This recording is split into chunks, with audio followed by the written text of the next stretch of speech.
Station মানে ওই যন্ত্রটা কি কি, এখানে মূল কি কি কম্পোনেন্টস আছে, প্রত্যেকটা সাবসিস্টেমের কি কি কাজ, এটা আমরা ডিসক্রাইব করবো আজকে আর কি।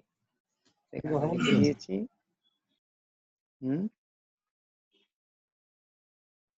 এক নম্বর মেইন সুপার কন্ডাক্টিং ম্যাগনেট। এটা কি লাগে? এটা ইলেকট্রোম্যাগনেট, কারণ হাই ম্যাগনেটিক ফিল্ড ছাড়া এটা তৈরি করা যায় না। তো হাই ম্যাগনেটিক ফিল্ড তৈরি করতে হলে এমনি নর্মাল যে ম্যাগনেট আছে সেগুলো দিয়ে সম্ভব হয় না, ঠিক আছে? সেই জন্য আমাদের তৈরি করতে হয় super computer, super magnet. Super magnet মানে ওইটা এখন আমরা হাই কারেন্ট ফ্লো করাই, করে এই ম্যাগনেট তৈরি করা হয়। আর এই ম্যাটেরিয়ালটা স্পেশাল টাইপের ম্যাটেরিয়াল থাকতে হয় সুপার ম্যাটেরিয়াল তৈরি করার জন্য, যেরকম সেরকম। এই জন্য এটা খুব এক্সপেন্সিভ, এবং এটা টেম্পারেচার রাখতে হয় খুবই কম, কত 12 মতো বোধহয় রাখতে হয়। 12 ডিগ্রি না, কিন্তু ওই যে স্কেল আছে না 273 স্কেলে বোধহয় 12 মতো রাখতে হয়, যেটা আমরা 0 ডিগ্রি সেন্টিগ্রেড ওইটি তো 273 কেলভিন স্কেলে, ওই লেভেলের নিচে রাখতে হয়। না হলে তোমার ওই যে কারেন্ট প্রবাহ, কারেন্ট প্রবাহের জন্য তার রেজিস্ট্যান্স হয়। রেজিস্ট্যান্স হলে যদি তুমি হাই কারেন্ট ফ্লো করো, সামান্য রেজিস্ট্যান্সও যদি থাকে, তাহলে হেভি হিট জেনারেট করবে, অনেক এনার্জি লস হবে এবং হিটকে কন্ট্রোল করা যায় না। সেই জন্য এটা অনেক লো টেম্পারেচার রাখতে হয়, যাতে এই ম্যাগনেটটা সুপার ম্যাগনেট বা সুপার কন্ডাক্টর হিসেবে কাজ করে।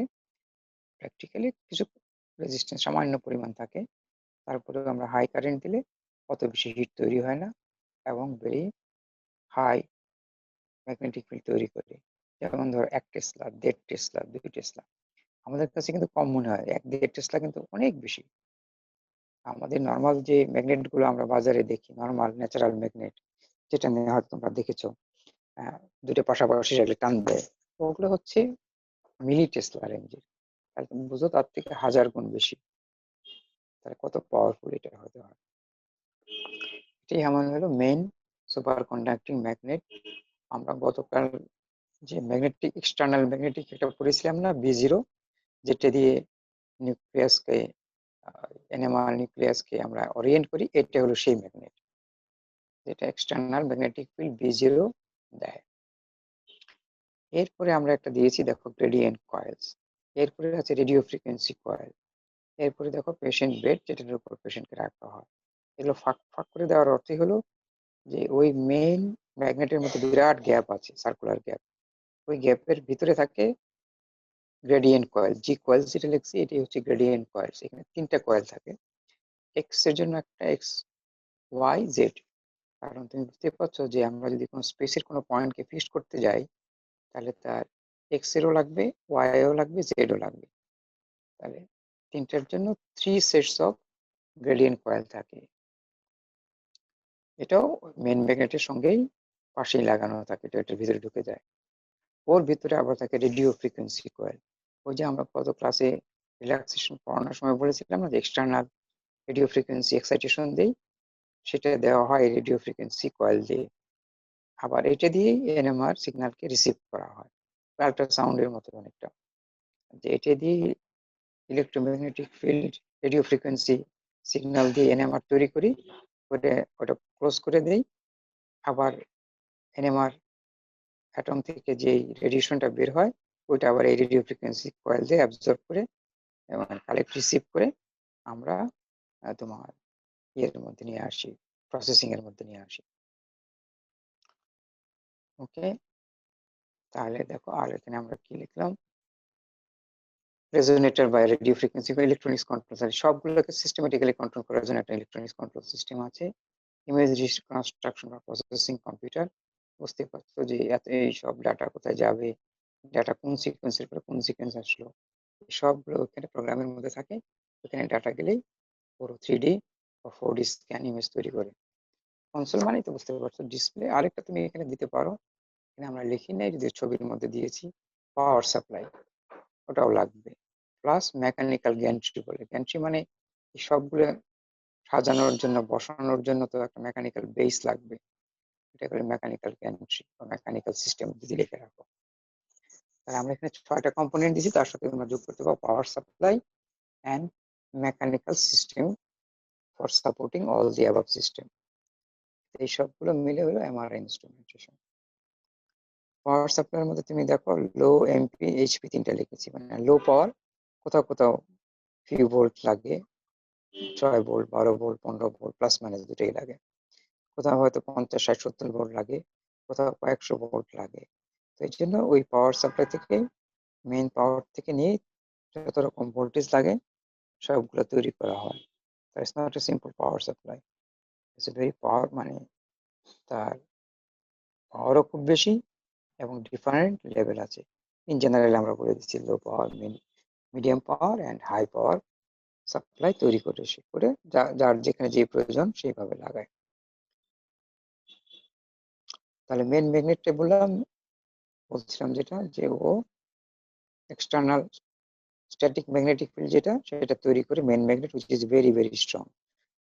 1 টেসলা টু 3 টেসলা পর্যন্ত এখন বাজারে পাওয়া যায়। হাই, এটা খুব এক্সপেন্সিভ, ১০-১২ কোটি টাকা দাম। তো এটা হলো সেই ম্যাগনেটটা তৈরি করে, যেটা দিয়ে আমরা ওই অ্যাটম গুলোকে, বা অ্যাটম না তো নিউক্লিয়াস গুলোকে ম্যাগনেটিক ফিল্ডের দিকে ওরিয়েন্ট করি। আচ্ছা, গ্রেডিয়েন্ট কয়েল কেন লাগবে? গ্রেডিয়েন্ট কয়েলটা হলো স্লোলি, গ্রেডিয়েন্ট মানে বোঝা যায় আস্তে আস্তে বৃদ্ধি পায় বা কমে, স্লোলি বৃদ্ধি আরেকটা ম্যাগনেটিক ফিল্ড অ্যাড করি মেইন ফিল্ডের সাথে। কেন? তোমাদের কালকে মনে আছে যে প্রত্যেকটা তোমার মেটেরিয়ালের, বা আমরা যদি বলি হাইড্রোজেনের কথা যদি চিন্তা করি, ওর ডায়রোম্যাগনেটিক রেশিও ছিল 41 না 42 মেগাহার্টজ এর মতো, ধরো জেনারেল কথা 42 মেগাহার্টজ পার টেসলা। তার মানে 1 টেসলা ম্যাগনেটিক ফিল্ড আমি যদি দেই, তাহলে ওইখান থেকে যে এনএমআর সিগন্যাল বের হবে তার ফ্রিকোয়েন্সি হবে 42 মেগাহার্টজ। এখন যদি আমি ফিল্ডটাকে স্লাইটলি বাড়িয়ে দেই, তাহলে ফ্রিকোয়েন্সি একটু বাড়বে, বা কমে দিলে আরেকটু কমবে। তাহলে আমি বিভিন্ন পজিশনে যদি ম্যাগনেটিক ফিল্ড স্লাইটলি ভেরি করে দেই, যুক্তির জন্য মানে বলছি, ধরো এক জায়গায় দিলাম 1 টেসলা, আরেকটু দূরে দিলাম 1.1 টেসলা, আরেকটু দূরে দিলাম 1.2 টেসলা, আরেকটু দূরে দিলাম 1.3 টেসলা, আরেকটু দিলে 1.4 টেসলা। তাহলে যেখানে যে ম্যাগনেটিক ফিল্ড তার জন্য এক্সাক্ট ফ্রিকোয়েন্সি কি সেটা আমরা বের করতে পারি, কারণ তার ফ্রিকোয়েন্সি হবে 42 মেগাহার্টজ পার টেসলা। তার মানে একটা জায়গায় 42 হবে, আরেকটা জায়গায় ধরো কথার কথা 45 হলো, যেখানে আমরা একটু হায়ার ম্যাগনেটিক ফিল্ড দিলাম। তাহলে 45 কোন জায়গা থেকে সেই জায়গাটা কিন্তু আমরা ফিক্সড করে ফেলতে পারলাম। ওকে, তার মানে আমরা তার স্পেস কোন জায়গা থেকে এটা আসবে সেটা কিন্তু ফিক্সড করে ফেললাম ইন্টারেস্টিংলি। কারণ আমরা জানি তার ফ্রিকোয়েন্সি যেটা বেরিয়ে আসবে এনএমআর, সেটা হলো 42 মেগাহার্টজ পার টেসলা।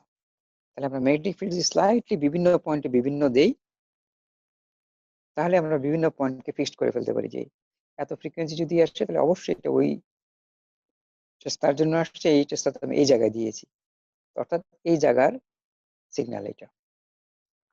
এইভাবে আমরা প্রত্যেকটা পয়েন্ট 3D পয়েন্টকে ফিক্সড করে ফেলতে পারি ইউজিং গ্রেডিয়েন্ট কয়েলস। তো এটা বলছি, এটা পরিমাণটা খুবই কম থাকে, ধরো মিলি টেসলা রেঞ্জে থাকে। আমরা যতই ধরো এক্স এক্সিস যদি চিন্তা করি, যে আমি যদি ধরো 1 মিটার যাই লেন্থ, 0 তে B0, এর থেকে মনে করো আমি 1 সেন্টিমিটার, যুক্তির কথা মিলিমিটার রেঞ্জে থাকে, 1 সেন্টিমিটার দূরে আমি দিলাম 1.0002 টেসলা। ঠিক আমার ওই পরিমাণ চেঞ্জ হয়ে গেছে। আমি জানি যে এই পরের পয়েন্ট থেকে এত ফ্রিকোয়েন্সি 42 পয়েন্ট সামথিং টেসলা আসবে। তাহলে 42 থেকে যে একটু বেশি আসবে সেটা অবশ্যই ওই জায়গার এনএমআর এর সিগন্যাল, অন্য কোনো জায়গার হবে না। তাহলে এইভাবে আমরা স্পেসের প্রত্যেকটা পয়েন্টই সেট করে ফেলতে পারি, যদি তার আমরা ম্যাগনেটিক ফিল্ড চেঞ্জ করি। এখন কথা হলো মূলটা দিয়ে করি না কেন? মূলটা তো অনেক এক্সপেন্সিভ এবং অনেক পাওয়ারফুল। আমার তো দরকার প্রথমে পাওয়ারফুল দিয়ে ওরিয়েন্ট করা, তারপর স্লাইটলি পরিবর্তন করে দেওয়া, স্লাইটলি পরিবর্তন করি গ্রেডিয়েন্ট ফিল্ড কয়েল দিই।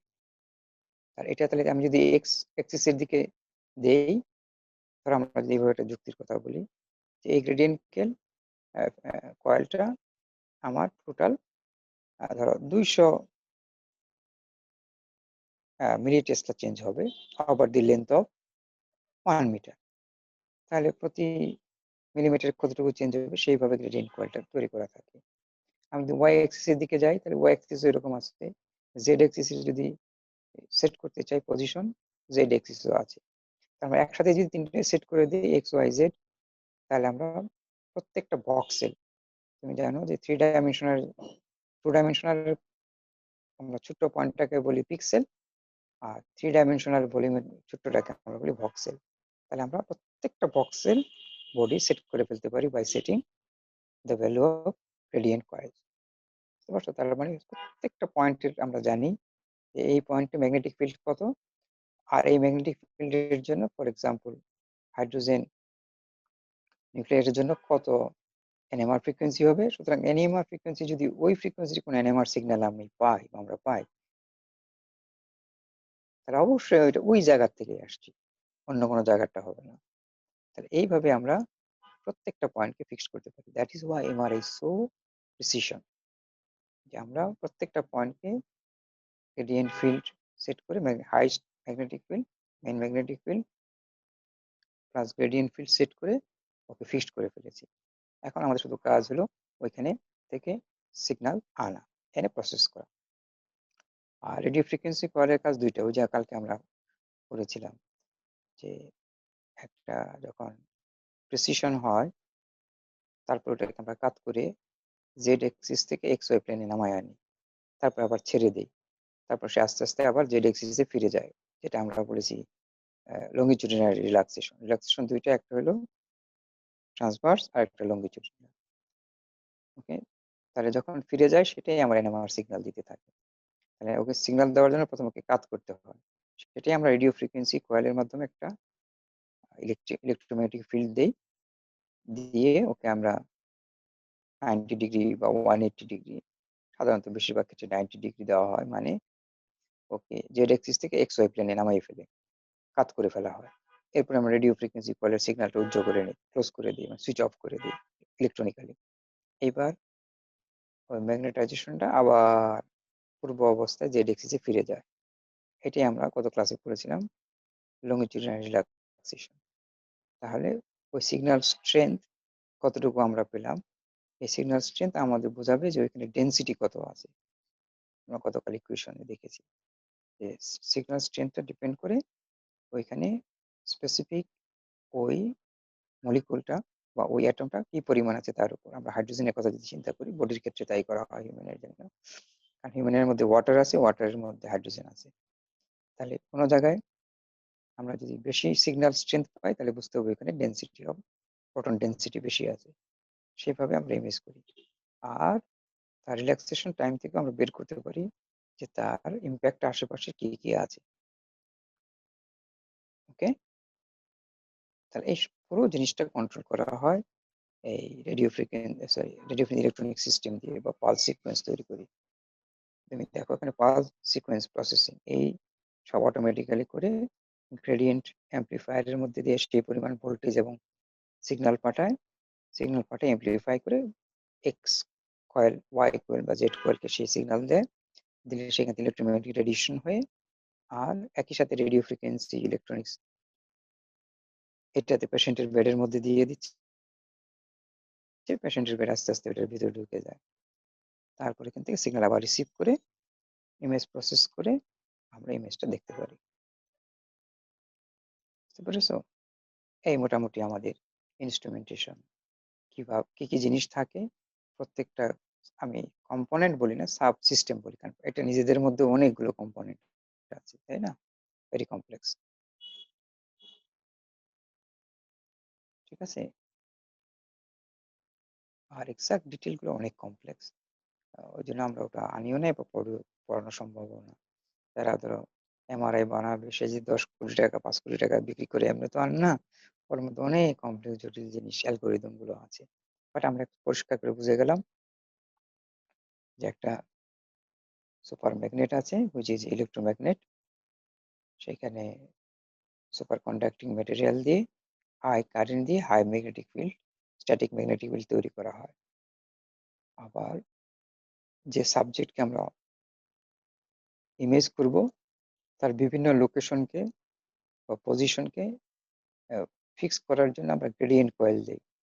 গ্রেডিয়েন্ট কয়েল ৩ টা আছে। এক্স অ্যাক্সিস বরাবর, ওয়াই অ্যাক্সিস বরাবর, জেড অ্যাক্সিস বরাবর। যাতে আমরা স্পেসের যেকোনো পয়েন্ট ফিক্সড করে ফেলতে পারি। আর সেখানেই আমরা একটা স্মল ম্যাগনেটিক ফিল্ড তৈরি করি। যেটা ইউনিফর্ম না, গ্রেডিয়েন্ট মানে লেন্থের সাথে, সাথে ভেরি করবে। তার মানে প্রত্যেকটা পয়েন্টই ম্যাগনেটিক ফিল্ড একটু চেঞ্জ হবে দেন অরিজিনাল স্ট্যাটিক ম্যাগনেটিক ফিল্ড, যেটা আমরা একটু এক্সপ্লেইন করে দিলাম।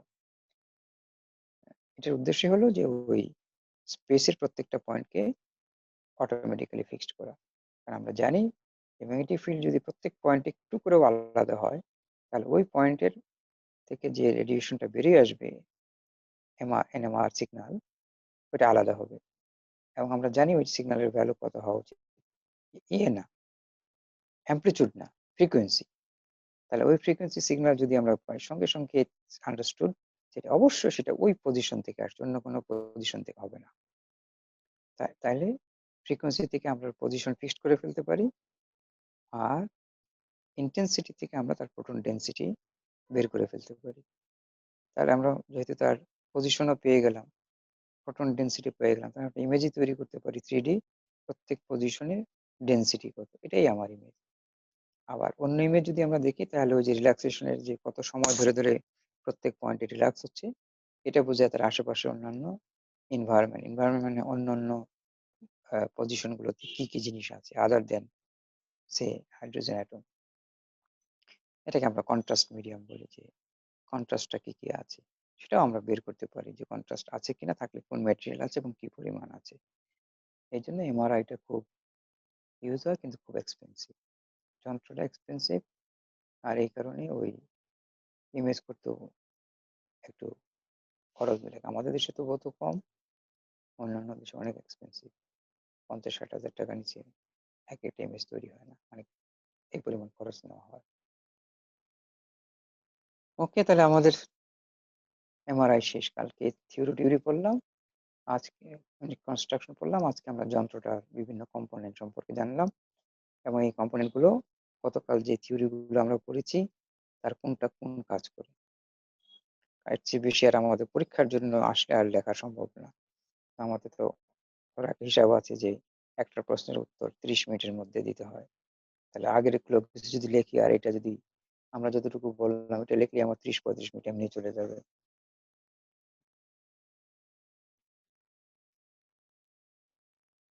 তো আমাদের ক্লাস মোটামুটি শেষ, এখন প্রশ্ন থাকলে জিজ্ঞেস করতে পারো।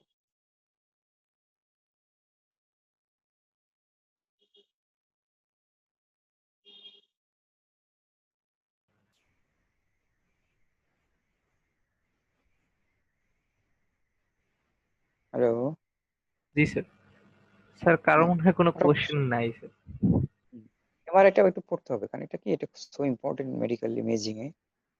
দুইটা জিনিস খুব বেশি ব্যবহার হয়, আর তিনটাও বলতে পারো।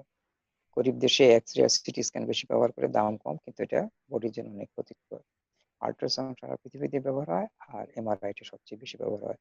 কারণ এর এমআর দিয়ে, যেমন এক্স রে সিটি দিয়ে আমরা কিন্তু ফাংশনাল ইমেজ তৈরি করি, এটা স্ট্রাকচারাল ইমেজ, যে তার স্ট্রাকচার কি আছে সেটা বোঝা যায়। আল্ট্রাসাউন্ড দিয়ে আমরা স্ট্রাকচার এবং ফাংশন দুটোই পাই। সিটি স্ক্যানেও তোমার ফাংশন কম পাওয়া যায়, স্ট্রাকচার পাওয়া যায়। এমআরআই দিয়ে স্ট্রাকচার এবং ফাংশন দুটোই পাওয়া যায়, এই জন্য এটা খুব বেশি ইউজ হয়। আর রেজুলেশন খুব হাই। হাই রেজুলেশন মানে একেবারে ক্ষুদ্র ক্ষুদ্র অংশ পর্যন্ত ডিটেইল দেখা যায়। প্লাস কন্ট্রাস্টও খুব ভালো। কন্ট্রাস্ট মানে একটা মানে একটার সাথে আরেকটার ডিফারেন্সটা খুব পরিষ্কার ভাবে বোঝা যায়। সেই জন্য কমপ্লিকেটেড জিনিস বা কিছু হলে এমআরআই স্ক্যানিং এর কথা বলে।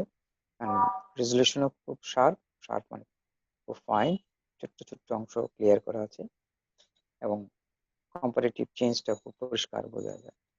আর এটার এখন পর্যন্ত তেমন কোনো সাইড ইফেক্ট জানা যায়নি, যেটা আল্ট্রাসাউন্ডের বেলাও সাউন্ড ইফেক্ট নেই, কিন্তু এক্সরেন সিটি স্ক্যানের সাইড ইফেক্ট অনেক বেশি। এই কারণে এমআরআইটা খুব ইম্পর্টেন্ট। সাইড ইফেক্ট কম, high resolution meaning very small object, very small সাইজের টিউমারকেও ডিটেক্ট করতে পারে, যা বডির স্ট্রাকচার বা কোনো অর্গানের স্ট্রাকচারও ডিটেক্ট করতে পারে। ফাংশনাল যদি কোনো প্রবলেম হয় সেটাও সে ডিটেক্ট করতে পারে। আর এর contrast is very very high. তার মানে মোটামুটি যতগুলো গুণের কথা আমরা চিন্তা করতে পারি সবগুলোই তারা আছে।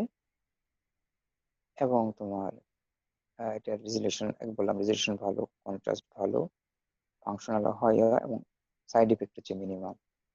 একটাই সমস্যা, দাম বেশি আর কি। সব ভালো হলে তো দাম তো একটু বেশি হবেই। ওকে, এটা সাধারণত পরীক্ষা এই কারণে থাকেই আর কি, এমআরআইটা।